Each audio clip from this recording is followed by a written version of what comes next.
Ladies and gentlemen, Fight Bananas presents Coffee and KOs Outside the Octagon. We're crazy about fights and jacked on caffeine.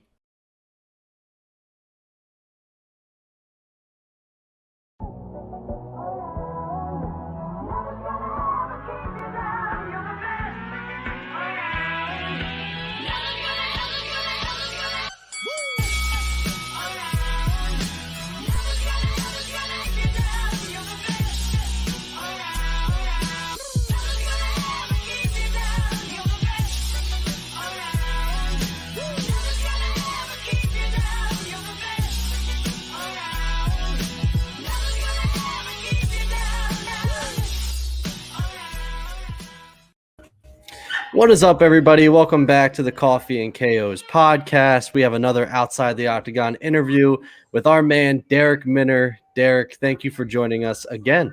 Yeah, man. Thanks for having me. So this kind of came about because, obviously we talked to the Glory guys here and there, and then you have an upcoming fight against Charles Rosa, and then that man goes on a podcast and says he's going to knock you out in round one. What the hell, man? Yeah, he's the one podcast or one interview, he said he's knocking me out in round one. The other one said that if I come to the ground, if I decide to take him down, he's going to submit me and that he's going to be on the winning edge. He's going to submit me in round two or something. So he can't really make up his mind. I don't think he really understands like what's really going on or what he's training for. I don't know. And then in the other turns, he's like, yeah, man, I just got to be ready everywhere because, I don't really know what he wants to do, like talking about me. So I think he's confused, man. Now, do you see those in like the podcast, or I would think one of them was on MMA Junkie, like, or does like someone from your team kind of send that to you being like, yo, man, like, look at this, like Rose is talking shit. Nah, man, I see it. I don't even know. Like I'll search the fight. Or I don't even know. Like I'll find it or somebody will send it to me. The one you guys sent it to me about knocking me out in round one. But man, the guy's that's silly, man. Like I just don't know where he gets that. Like obviously he can't even, he can't finish a popsicle, man. That's coming from one of my boys. Like the dude hasn't finished nobody. Like what is he talking about? He finished one guy in the UFC, and all of a sudden now he's gonna go in there finishing guys. Well, more power to him, I guess. He lost to Dennis Seaver. All right, like that to me, like obviously after I saw him talking shit, I start looking up and like I know who Charles Rosa is, but it's been a while since I've seen him fight. So then I go on and I look at his record, and obviously like you could find who they fought since they've been amateurs. He lost to Dennis Seaver. Like that's pretty bad. Like that's not anything against Dennis Seaver, but like he was the guy that people would feed like for their UFC debut, like knowing that like you were probably gonna beat him, and he lost to him.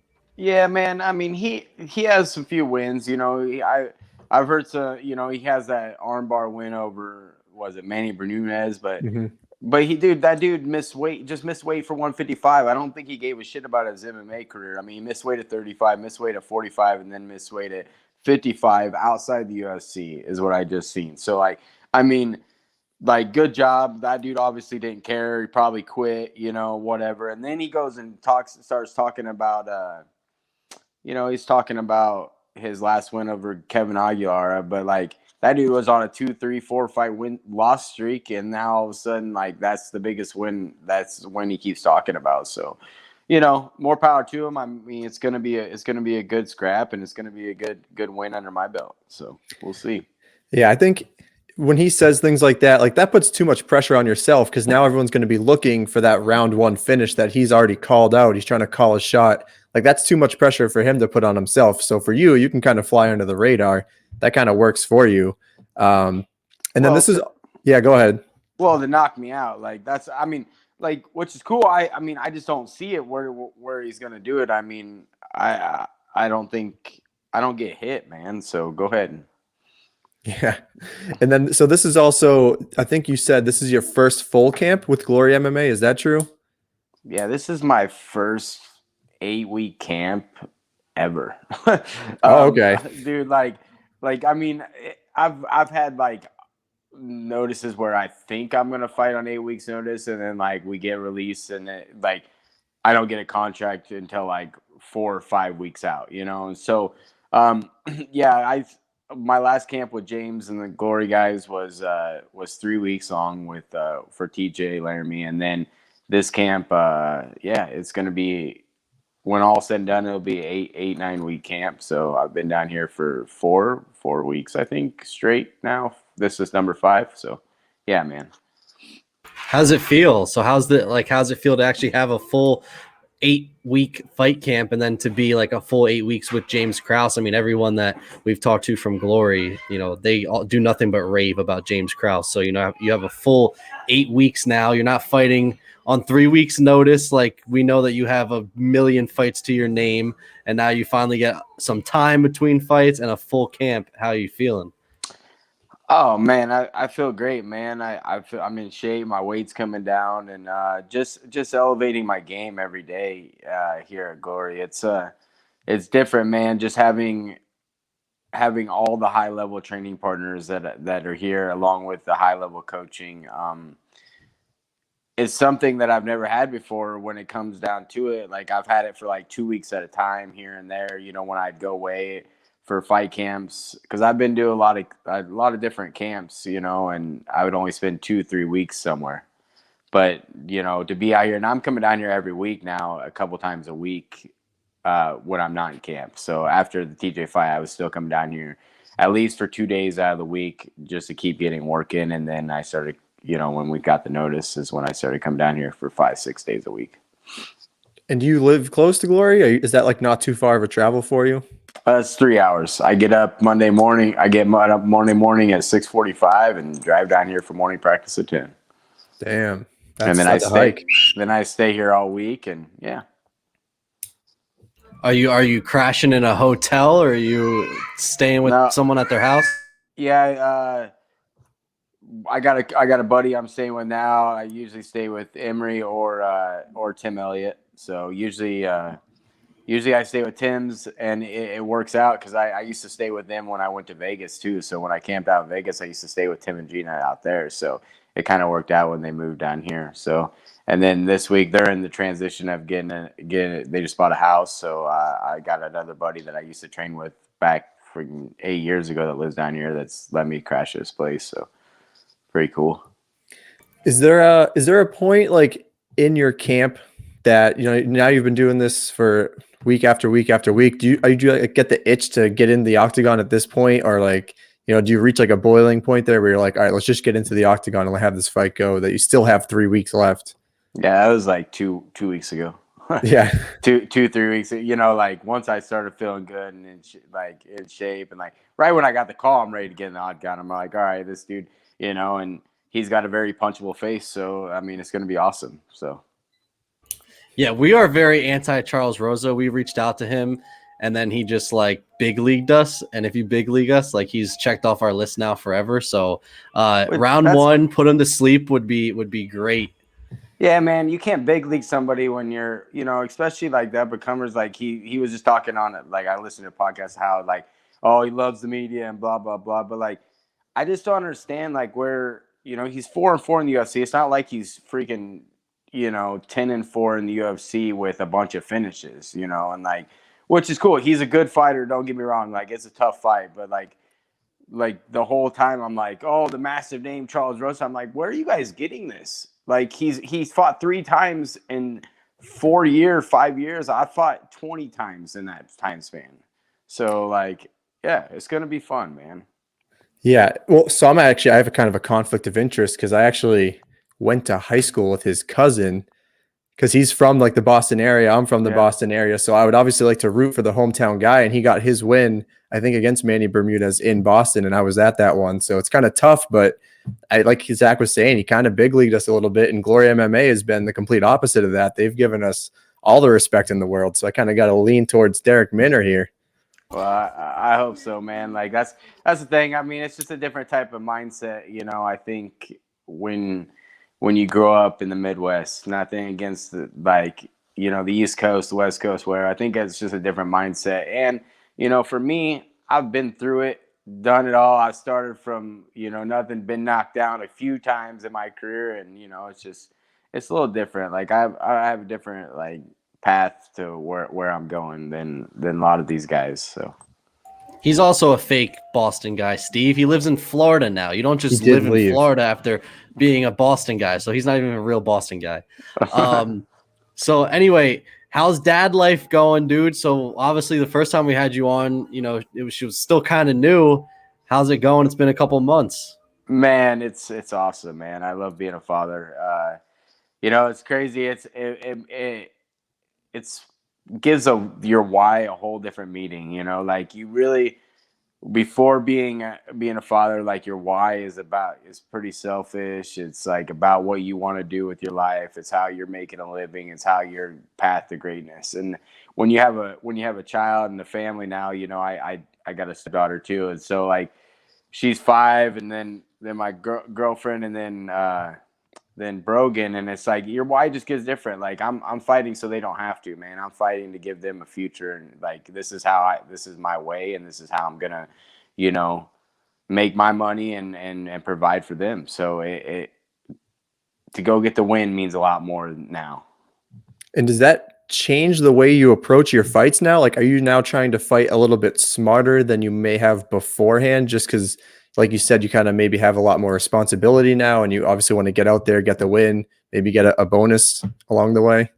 Oh man, I don't know, man. I think James Krause is the reason for that. I think elevating my fight IQ has been huge since being with James Krause, and I think that has a lot more to do with it than going in there and thinking about that. Because when it comes out the window, that all goes out the window when I enter there, and all I'm thinking about is getting the win, and hopefully get a bonus. I kind of got Jude out of the last one. I feel like I deserve the last bonus, so I'm going to give them no question on who deserves it this one. And have you been away from, so like now that you've been there, you said you've been there 4 weeks straight, you haven't been home, then you haven't seen your kids at all? No, I go home on after my last practice of the week, so whether it be Friday or Saturday. And it's cool because it's right there. I'm not too far away. I just jet home. I mean, it takes me 2 hours, 45 minutes, 3 hours to get home. I mean, that's nothing. And man, it's crazy. It's super shitty to be away from the daughter, just because like every time I go home, there's something new going on. Like now she's walking along the couch, and like she's before, every week it's something new. And obviously, I'm glad we live in today's era where I have technology where I see her every day, multiple times a day. I'm FaceTiming her and stuff like that. But, during that first year is pretty critical, and they're keep building every day, Now with the obviously that's a lot. You wake up early, you're traveling 3 hours, you have a family, that's a lot of time. Were you able to attend the Glory MMA award show? No, I wasn't. We had talked about it, but our babysitter had something going on, and then my girlfriend she just doesn't think sometimes, even though I told her 3 weeks before, and she ended up being like, "Oh, I'm working till 7," and our babysitter has to leave at 2, so I was like, I had to jet home and pick up the oldest one from school, and then go take care of him. So we're actually been lobbying, and I know you got to go, so I don't want to keep you too long. I don't got nothing going on for another half hour, boys. Oh, okay. So anyways, we've been lobbying for an Olympics at Glory MMA. I don't know if you've heard about this, but so we've been bringing it up to we brought it up to Jason Witt, and talking about going down there and challenging you guys to an Olympics. Do you think that you could beat us in other sports aside from wrestling? Because obviously we know we would lose in that. I mean, depends what you're talking about. Like I feel like I'm speaking for myself. I feel like I can do pretty much everything. So I'll pick up on it. But we get 1 or 2 practice rounds first. Okay, so I'm thinking so we've talked about like odd stuff. Like you're talking, we got ping pong. We might have a checkers game. We might have like stuff that we have a shot in, because if it comes to like actually physically fit, like I'm well past my prime, and it's just obviously you guys would murk us in all of those things. Yeah, man.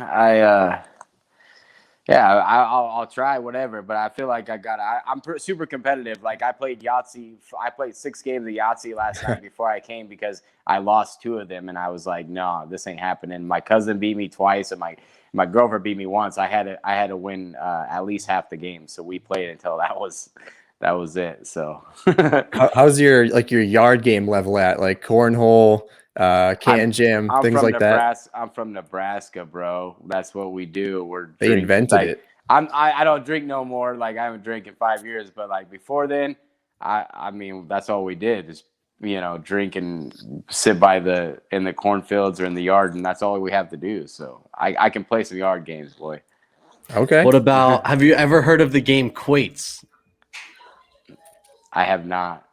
See, It no depend. one Well, knows this game. what is it though? Because it might have a So different name. So it's like horseshoes, but it's not horseshoes. It's you get a rubber thing that looks like a donut. It's 18 feet away, and the object is to get it either close to the ring or on the ring.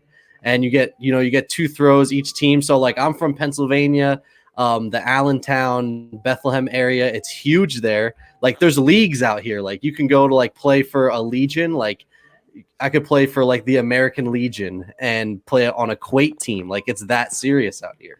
Oh shit! Yeah, I've definitely never heard of that. See, I automatically win. So that's one game. I bring it down. We already Well, we got a haven't dub, played Steve. yet. If you explain it to me, then how do you know you won? Like if you Because can, I mean, you can explain it, and I can still win.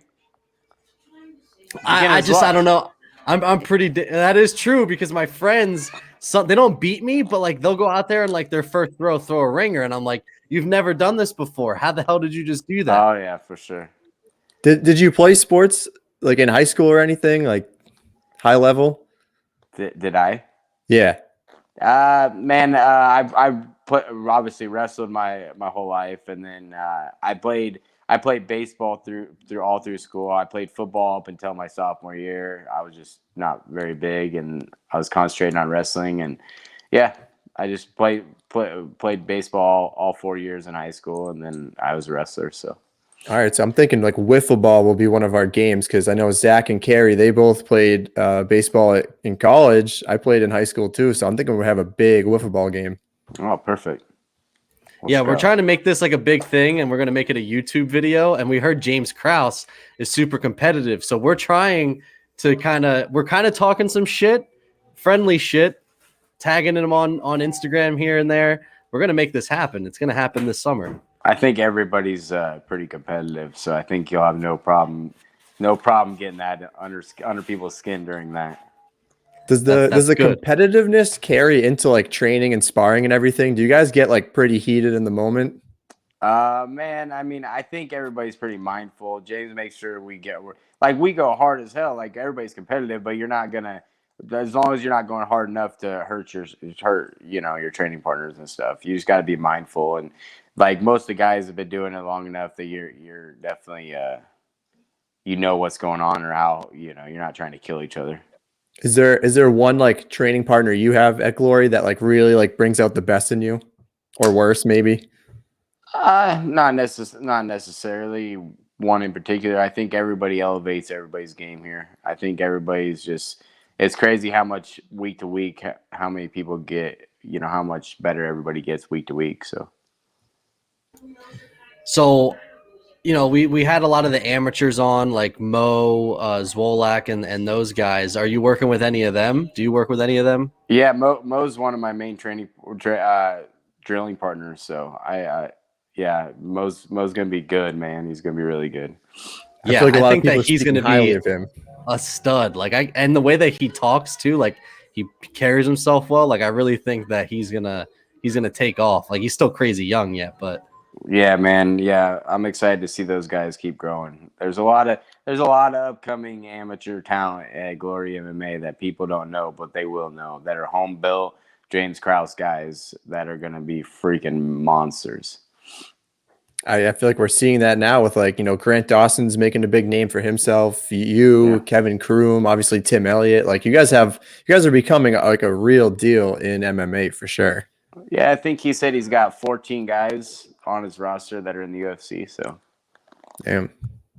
does the UFC, or is there some sort of award? I think I saw that there is, like, a gym gets like the gym of the year or best gym of the year. Like that is an award or something like that, right? I think it's like MMA Junkie or like media outlets give them to people, and I don't see how like a gym like Glory doesn't get in the runnings, or a guy like James Krause isn't like the coach of the year.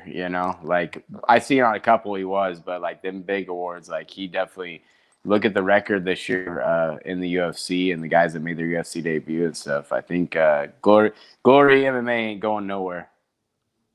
Not only that, but like look at the underdogs. Like you were a crazy underdog. Kevin Kroom's a crazy underdog. Like these guys that have no shot have a shot, come out and get just crazy dubs. Sorry, my kids are nuts. Oh, you're good.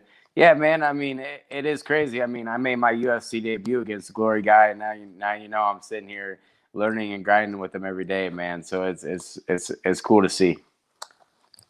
Yeah, that's really awesome. And obviously James, obviously a big part of that. And he still likes to fight every now and then. He just kind of will jump in, take short notice fights. Like, is he kind of just going to be fighting for the foreseeable future, or is he going to be coaching like nonstop full time, or he just does both? I think he just does both. If a fight comes up that he wants that meets his time schedule, he's on it. I think he's got that like his guys come first type mentality. I think that he's gonna fight still. I mean, why wouldn't he? He likes to make money, and he's fucking good. So yeah. I mean, right now, starting with Julian the week before me, and then he has like 8 or 9 weeks in a row we have guys on UFC cards. So do you think it's odd that like he advises you guys to not take short notice fights, but he is the king at short notice fights? Because I feel like he's always the only time we ever see James Krause is, they need a last minute replacement, I'm going to take the fight. I mean, I've never heard that come out of his mouth, because I take some short notice fights myself. So, I mean, maybe if it was, he's never said no to me yet. So, but I haven't been here that long. So, but my last, it was 3 weeks notice for Laramie. I called him up and said, "Hey, what's up, man? I'd like to come train with you guys, run my camp," and he was on it. So. It seemed like it was like a lot of the younger guys when they came in, there's just like they trust James to pick the fights for them, and they were trying to like stay away from the short notice fights and just pick the smart ones so they're not kind of getting caught in a bad situation maybe early on in their career.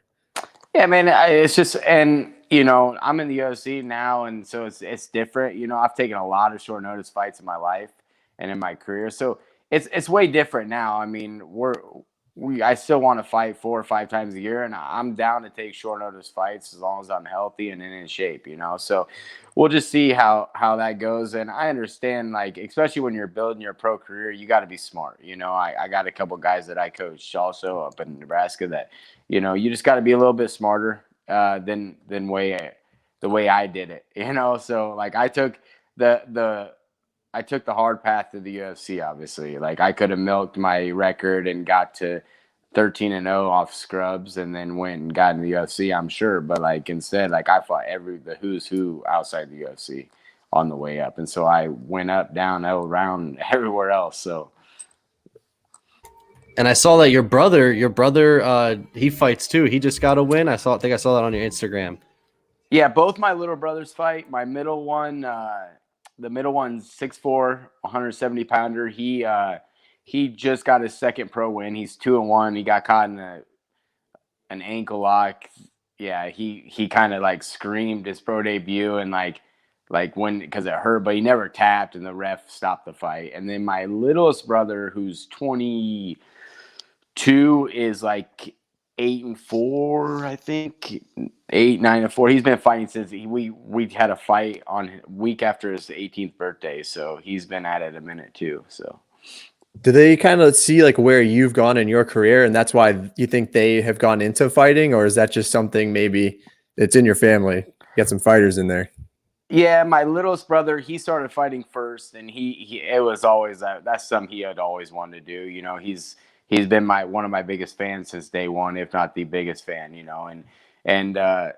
and he's still growing into his own, and he's going to be good. He just took a bunch of lumps on the way up, being young and immature, like you just don't have that mentality. And so he got kind of Took a couple losses at amateur, but that's why you fight amateur. And then my middle brother, I run a gym. I own a gym in Nebraska City, my hometown, and he actually came at me just wanting to get in shape. He was 255 pounds, had the dad bod going on. He has 3 kids, and he's like, "Man, I saw a picture of himself, and he's like, I need to lose weight." And I was like, "All right, show up tomorrow at 5:30 a.m." And he did.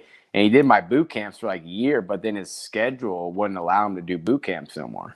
And he got to like 205 pounds. So in the first year, he lost like 50 pounds. And then he was like, "Man, I can't come work out." I was like, "Just come to MMA. You don't have to ever fight. Just train. Just, it's a workout too." And so he did. And then I was like, "Hey, man, just take one fight. Just take one fight." And the plan was for all 3 of us to be on one card. But it didn't work out. And so he ended up fighting. And the rest, he just fucking loves it. He didn't start he never wrestled growing up or anything. So he's good. So it's going to be fun watching him grow.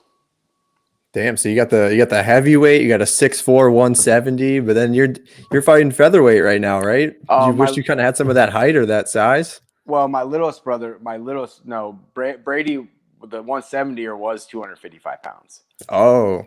And so he's 6'4". He just fought at 180 as well as a catchweight, and then my littlest brother is a 45er. He's he's a little taller than me, but he's a 45er. He'll probably be a 55er before it's all said and done. He's getting his man muscles now. Do they kind of have the same style as you? Like, I mean, nasty chokes and stuff, or different styles compared to you? They both choke some dudes for sure. Brady's long and lanky, and his stand-up is so awkward and crazy, and he's just super long. He's 6'4", and so he's starting to be able to wrestle better. Like his whole last fight, we fought a boxer, and so we put him against the cage, and we took him down and ground and pounded him, and he ended up getting the choke. Brett resembles me a lot more with his style. He's wrestled his whole life, and so he definitely implements that more in his game.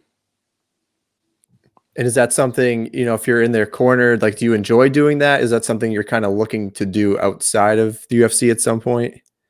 Yeah, man, I've always up in Omaha at Premier Combat Center, which has been my gym, my home gym for my whole career, and Men Are Great Performance. I coached basically our pro team at Premier. I help coach with Ryan Jensen, and so I coach a lot there, and I run all the team stuff at my gym. So yeah, man, I like coaching. Kind of going off fighting. You said you played baseball and you're from Nebraska. Are you a Jabba Chamberlain guy? Do you know who Jabba Chamberlain is? Yeah, he's a pitcher, man. I didn't really get it. I'm not really I'm more of a college baseball guy now. But that's probably because I like to put parlays in just on random shit. But I mean, I watched him growing up. I think I was in high school when he was pitching. So yeah, I mean, you could say that. I mean, I could be like, "Oh, that dude's from Nebraska," but I'm not really a big fan of too many certain guys. So yeah, he was like a huge person, and like that was the big thing. His thing was he's from Nebraska. Like it was like he was a god there or something. So yeah, he definitely was for sure. You're close to Kansas City, kind of. Are you guys like all hyped up about the Chiefs Super Bowl? I'm a Raiders fan. Okay, interesting. So no, I hope they fucking get their ass kicked. Yeah, that's me too. So I'm actually, I like the Bucks. I don't like Tom Brady though, so it's like a catch-22 here. But I'd much rather see the Chiefs lose because my brother's a diehard Chiefs fan, and a lot of my family members are, and then obviously all these guys down here are. So I would definitely rather see the Chiefs lose. So I'm gonna root for Tom Brady, even though I can't stand him and he's the greatest of all time. But still, I'm gonna root for Tom Brady this one.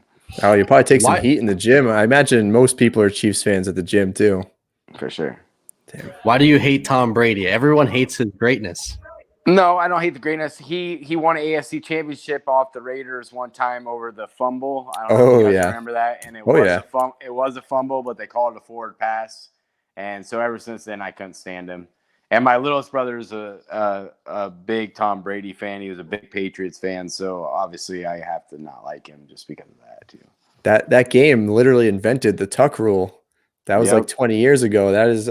I'm in the Boston area, so of course I know the game you're talking about. I think it was what, 2000 or 2001 maybe? Yeah, yep.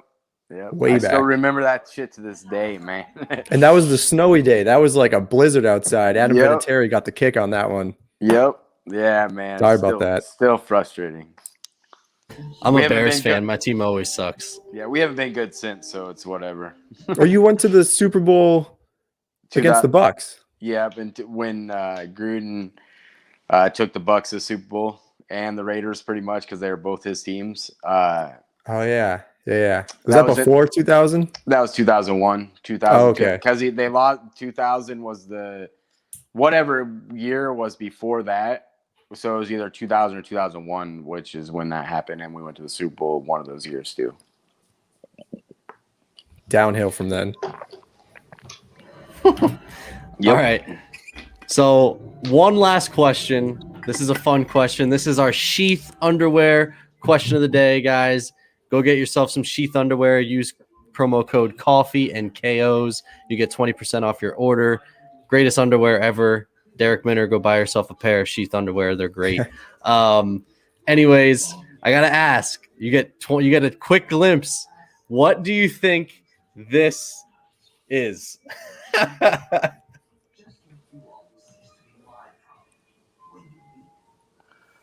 Oh man, is that like a spaceship or something that your kid drew or something? I don't know what it is. My wife bought this blanket and never noticed it. And then I was on a call with one of my friends. And he goes, "Why is there a dick on your blanket?" Oh, yeah, I mean, that's what I resemble, but I'm just like, okay, it looks like something your kid drew or something. I had to ask because it was just hilarious. I was like, I'm doing this interview today, and I'm just gonna ask Darrick what he thinks this. I mean, that would have been my first response, but then I'm like, okay, he's got kids, and I know they draw some funky shit sometimes. So it's okay. If you said dick, it would have been totally okay. All right, man. Hey, Will, we really appreciate you coming on. My daughter's screaming her face off. Best of luck in your. You're gonna get a dub. We're super hyped. We're gonna live stream our reaction as you're fighting. Because we do that with all the guys that we have on the show. Hell yeah. So super, super excited. Hopefully we get you back on soon after the win. Come back on. 50 G's. Yeah, we'll celebrate. Best of luck with everything. We appreciate you taking the time, and can't wait to see you back in the octagon, man. Thanks, my man. Appreciate you guys. See ya. Take it easy.